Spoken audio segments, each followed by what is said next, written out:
Spanning the globe, it's World Affairs Roundup.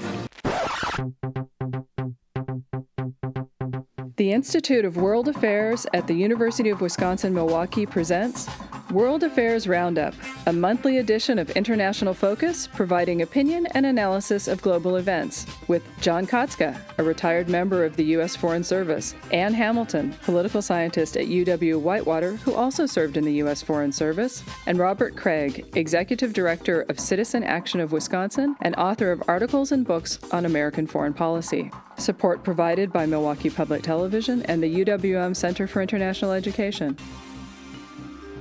Now, here's your moderator, Doug Savage. Welcome to International Focus and another edition of our World Affairs Roundup. Our Roundup regulars have assembled once again to look at agreement in Afghanistan. On the first day following his inauguration, Afghan President Ashraf Ghani signed a much-delayed deal to keep American troops in his country after the international combat mission formally ends on December 31st. Who's happy, who's not, and what does this mean for US-Afghan relations? Occupy Hong Kong. Pro-democracy demonstrators refused to yield the streets as they demanded the right to freely elect their leaders. What prompted the protests, and how long will Beijing's patience last? Ballot Brasil. Brazilian voters go to the polls today to pick their president. The vote pits left-leaning incumbent Dilma Rousseff against pro-market environmentalist Marina Silva, who stepped in when her party's original choice died in a plane crash. What does the campaign tell us about the mood of the Brazilian electorate? Tipping the balance. The seventh round of negotiations for the Transatlantic Trade and Investment Partnership took place this week in Chevy Chase, Maryland.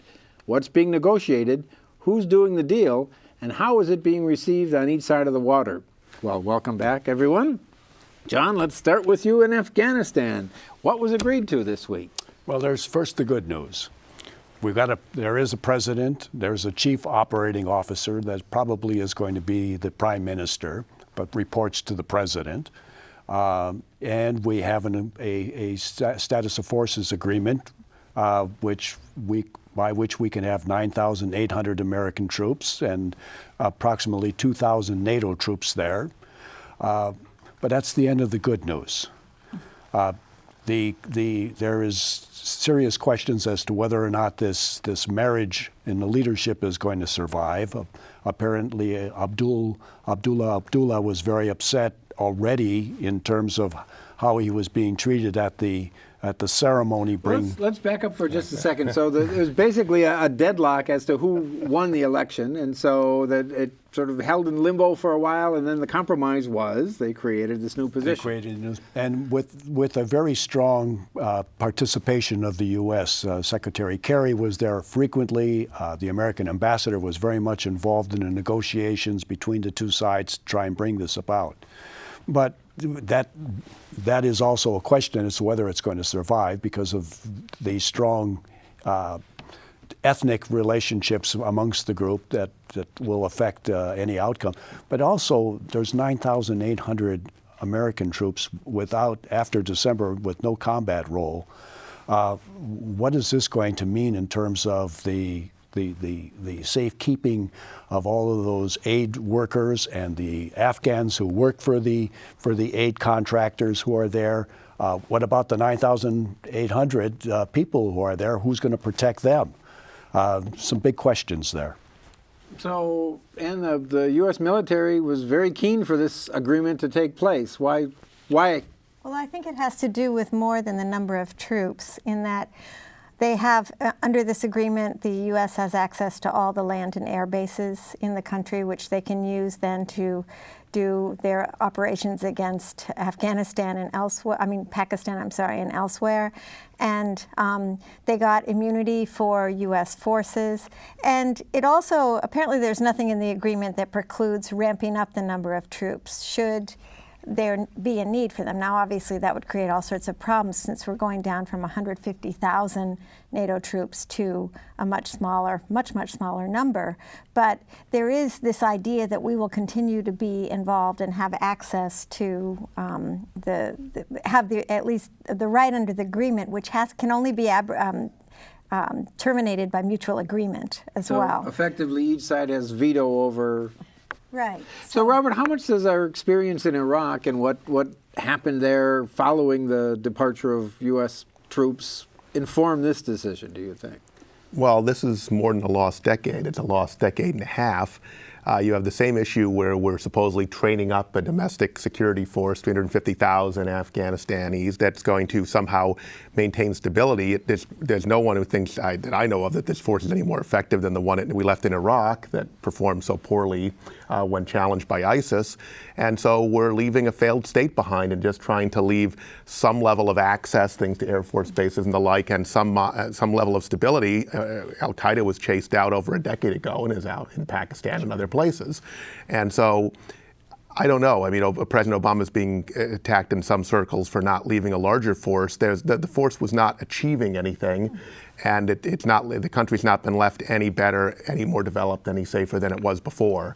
It is written in for 10 years. So it's interesting that even any leadership change in Afghanistan cannot revoke this until I think about 2024. So both President Ghazi and President Obama will certainly be handing off these conflicts to their successors. Well, but you also have to figure out where this fits in Obama's priorities. I don't think it rises to the ISIS now, so that puts this on a back burner to that. He still wants to make a shift to Asia. So this I'm not sure how much attention the inner core, the real decision makers, are going to be paying to what's going on in Afghanistan. So shift to East Asia, right? Because this is Asia, but yeah. So is the goal here essentially what you alluded to, Anne, that we'll just have access to these bases to be able to do whatever we want in the region? And well, I think particularly given the threat from ISIS right now, this is considered, there's a huge sigh of relief at this having been concluded, because we certainly, from the perspective of those who are looking at the threats around the world, they didn't want to leave Afghanistan, from their perspective, open to the Taliban to do even more than what they're already doing, which is a lot. So I think that they see the glass as at least half full here, because it would have been a much worse situation had they decided not to sign the security agreements. Well, so let's move on from West Asia to East Asia, Robert. For All right, be more precise. It's a big place, Asia. Lots of people. So what's happening in Hong Kong, and how did it start? Well, it all begins with Hong Kong's unique history and being handed over under interesting circumstances by the British in 1997. And Hong Kong has had a relatively separate political system by treaty, where they have separate governance, they have much more open society, free press, courts that are independent, et cetera. And so what's interesting about this, the one thing that's distorting in the mainstream media coverage is you would think this is only about the process of democracy, and this is about whether they can choose to elect people that are of their choice rather than handpicked by commission that's dominated by Peking. So let's just be clear on that. The proximate issue was, yes, indeed, there'll be elections for the administrative leader of Hong Kong. The protesters' perception of the agreement was just open ballot, whoever is on the ballot gets. Mainland China's take on it is, well, we're going to vet these candidates and you can choose among the people that we offer you. That we've shown to be patriotic and who care about the future of China, et cetera. But there's a lot deeper grievances. I mean, you're right, there's a spark over just the question of whether they get to elect any candidate they want to elect. But there's a huge amount of economic issues there. There are very few jobs for young people, and this is driven a lot by not just college students, but young people who don't have access to economic opportunity. You have a kind of crony capitalism where large corporations there dominate the political system and ratchet down wages, bring in a lot of imported workers at low wages. And so it's the economic anxiety and upset in a way that's driving this whole thing. But it's a real problem for China and for Peking, in that there's already a more open political system there, and their effort here, I think, to ratchet down a bit and at least limit the scope of the democracy has led to civil unrest of a kind that could lead to a tremendous confrontation in the end. And so this is very dicey moving forward for China.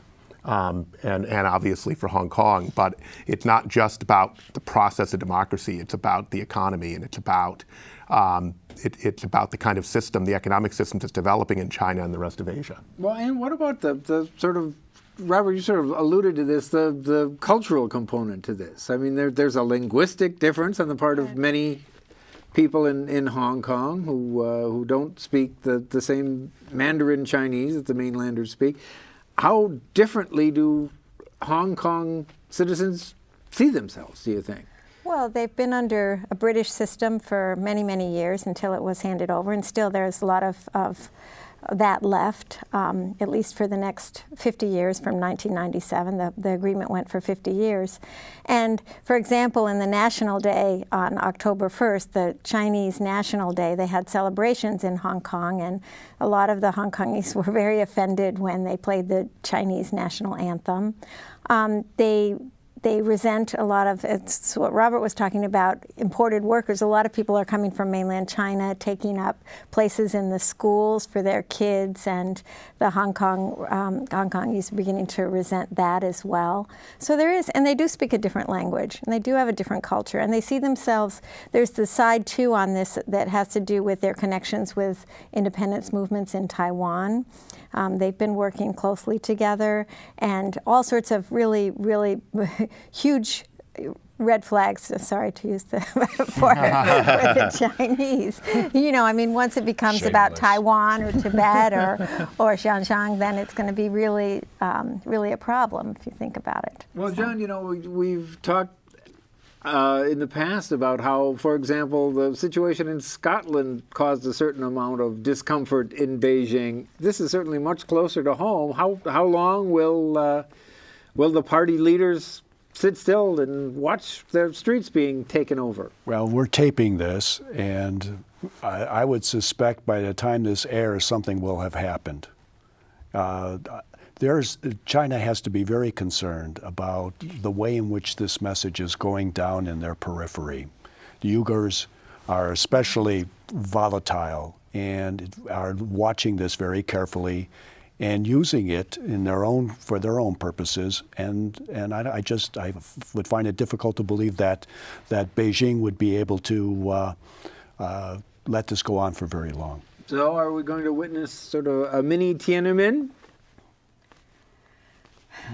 Time will tell, but I think as long as the protesters, I'm not sure how quickly Beijing will move in. I think as long as the protesters are able to maintain this, keep this peaceful, very peaceful, they can keep it going for a pretty long time. And I think that Beijing will be really leery about using force. And the official Chinese organs have said they've learned from Tiananmen, and that it's unfair to accuse them of doing such a thing in the future, that they know better now, so we'll see what that means. Yes. Well,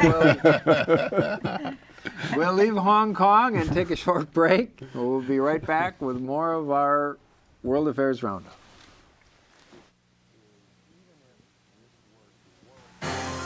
The Institute of World Affairs presents our community with a range of public programs relating to global issues, U.S. foreign policy, and the world economy.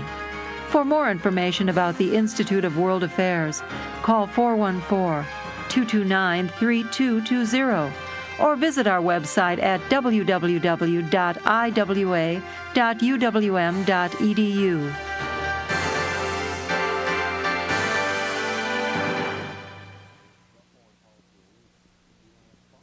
Welcome back to our World Affairs Roundup with our panel of Roundup regulars, and we're going to leave Asia now and head to South America and Brazil. And there's an election going on even as we're hitting the air on Sunday. Who are the candidates? Well, there are three principal candidates. Dilma Rousseff, who is the incumbent president, who is the protege of President Lula da Silva, the popular president from the Workers' Party. And then there's her main rival, another woman, interestingly enough, Marina Silva, who's a black environmentalist from one of the poorest states in Brazil. Her parents were rubber tappers and grew up extremely poor.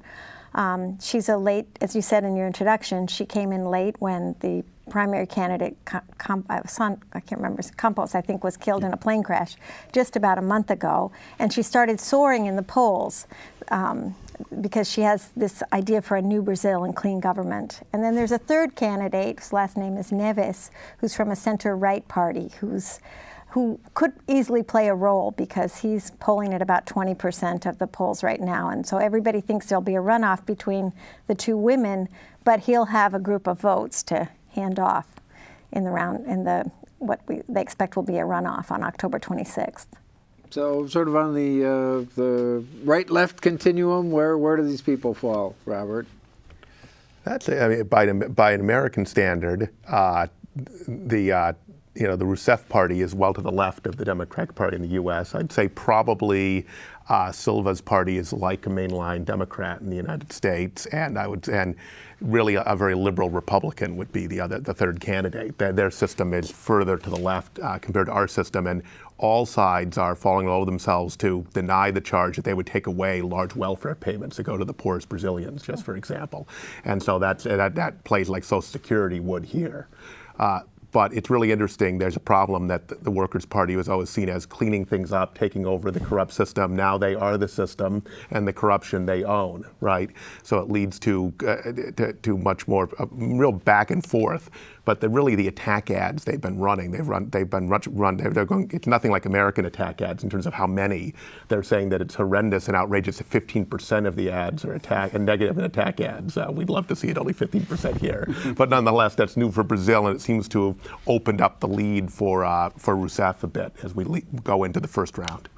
Well, after the initial bloom for Silva, I guess Brazilians are beginning to think about how well things have been going. They've been enjoying a 2.5% increase annually for over 10 years. So the quality of life for Brazilians has gone up over this last period of time, not necessarily related to the government, because they were enjoying, as part of the BRICS, a surge in economic activity. They are in a recession right now, which is a negative factor in this process. In fact, when the latest polling data came out showing that Rousseff, the incumbent, had increased her lead, the Brazilian stock market took a terrible hit. Well, that's because both from the U.S. perspective and from the business community, Silva would be a more welcome president than Rousseff. So is there any regional message we can take from this? Is there a sort of, several years ago we talked about Latin America in general shift to the left. Now is the pendulum swinging back the other way? I've seen some pundits trying to tell that story. It partly depends what happens with Brazil. It's hard to tell the story that South America is moving right unless Brazil moves right, quite frankly, because there are a lot of examples around Latin America in general of it also moving left.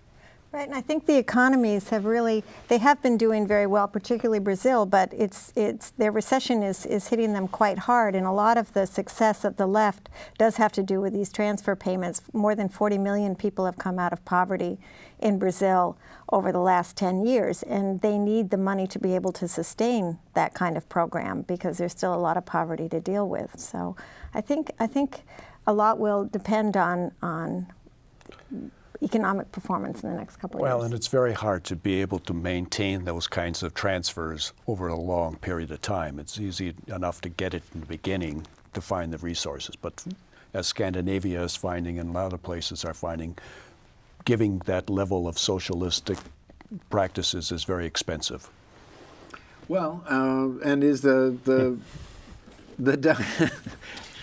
Robert, you have something to say to that? I was just thinking, ironically, that it always is. It seems easier to keep transfer payments to large corporations and the wealthy somehow. So it has more to do with power and politics than it's a smaller group than unaffordability. Well, they take bigger amounts regardless. But anyway, I see your back to where we're talking about small transfer payments. You make a good point. Just caused an irony to spark on my face.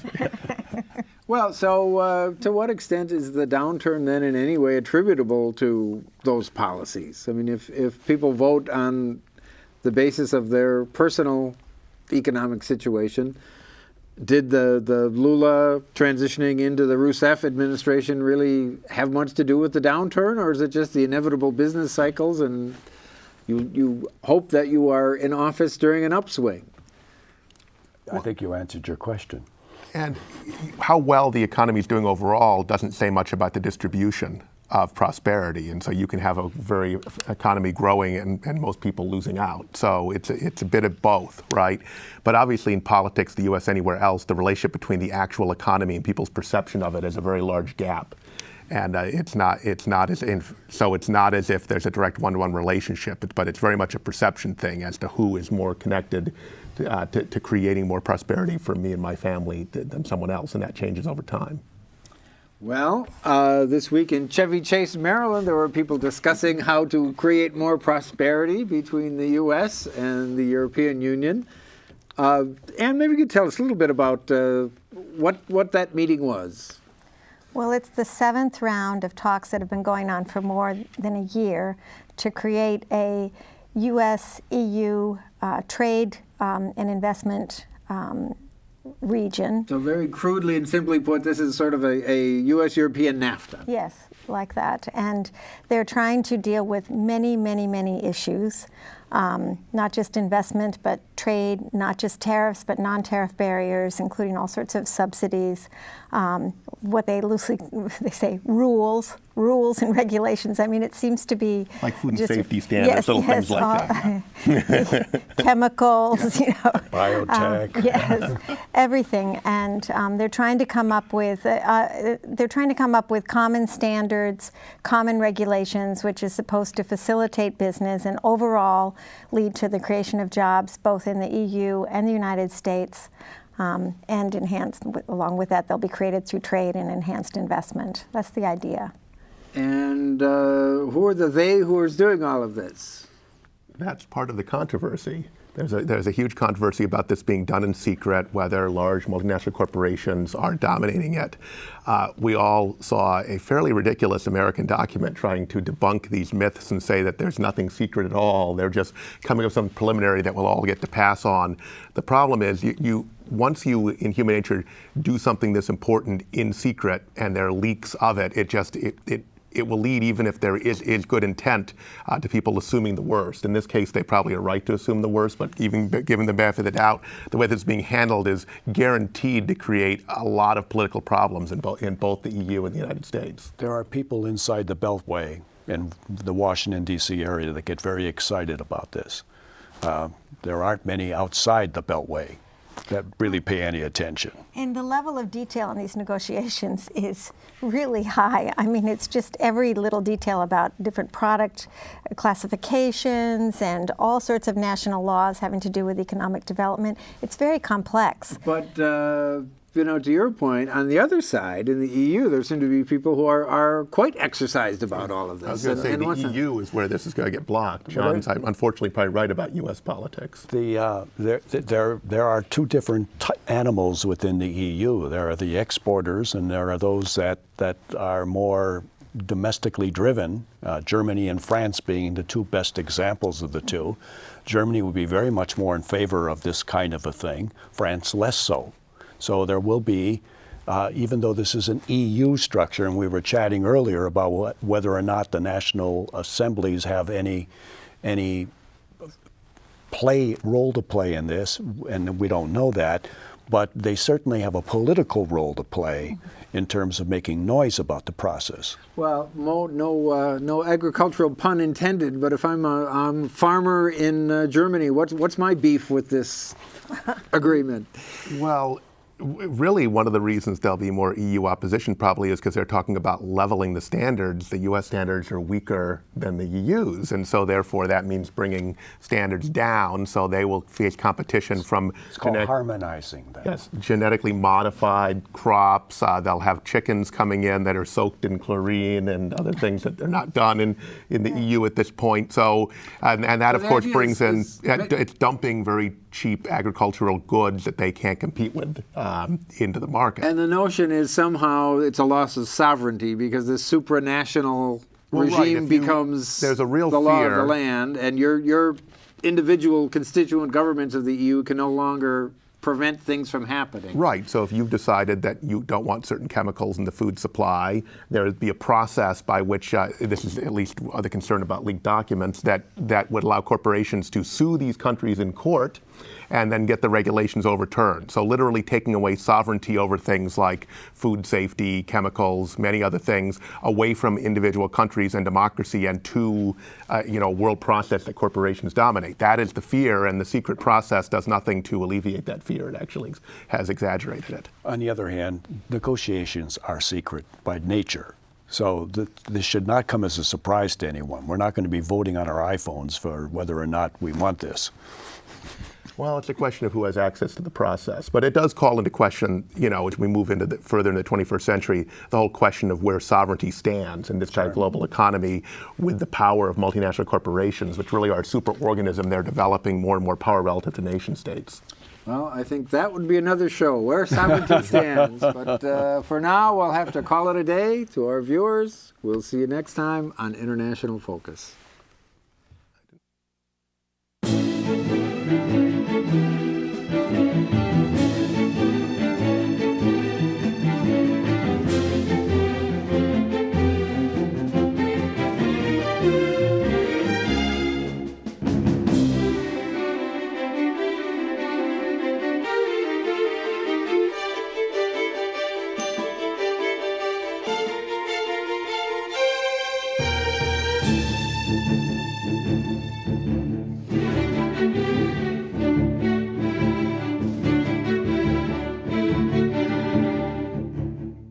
For information about the Institute of World Affairs and its many programs, or to become a member of the Institute, call 414-229-3220 or visit us at our website,